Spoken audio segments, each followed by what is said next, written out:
Okay. Matt?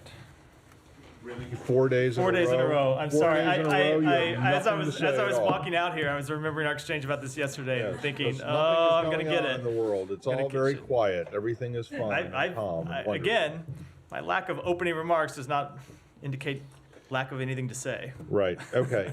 So can you explain to us what the impact, what the practical impact, at least for the State Department, is of the president's comments last night about arms shipments to arms transfers to Israel, and whether or not this plays into the NSM report that I guess is not coming today and maybe tomorrow?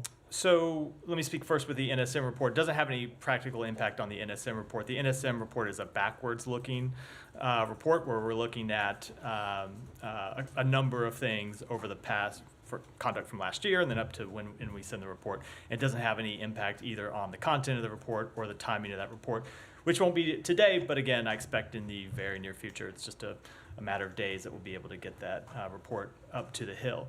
And then with respect to the larger question, so what the president made clear is that we have concerns about a potential military operation in Rafah. I don't think that's any secret. We've been making those concerns known publicly, and we have made those concerns quite clear to the government of Israel. And as the president noted, there are certain types of military assistance that we will not make available to Israel for use in a campaign in Rafah. Okay, but I was under the impression that you guys didn't speak to hypotheticals.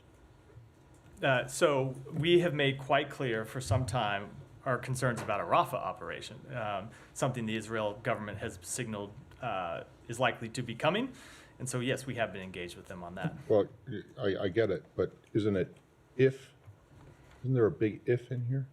Certainly, that would be our hope. We don't want to see an operation go forward, and No, I know. we're making that clear. But you know, every time you're asked any question that's got the word if in it, or it's not something that has already happened, you refuse to answer. And now, I wouldn't say every time. Wouldn't say every pretty time. much. Look, I just to be, I don't, we should be serious about this. I'm not trying to be yeah. make light of it. I just, you know, you guys have, or the president has made a policy prescription, apparently, based on something that hasn't happened yet. He has, right? Because we have been in close conversation with the government of Israel about this fact. There is a there's a very real difference, obviously, between coming to the briefing room and getting a question about something that might happen and something that we're engaged with a foreign government that they say they intend to do. And we treat those differently for quite obvious reasons. Okay, so you're saying you won't tell us the full truth, but you'll...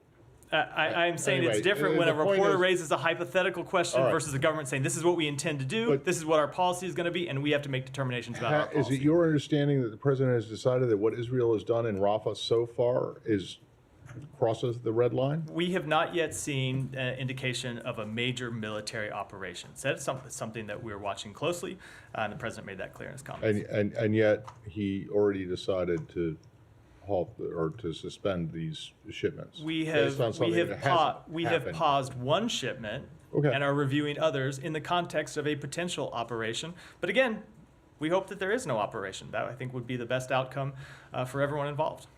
Okay, thank you.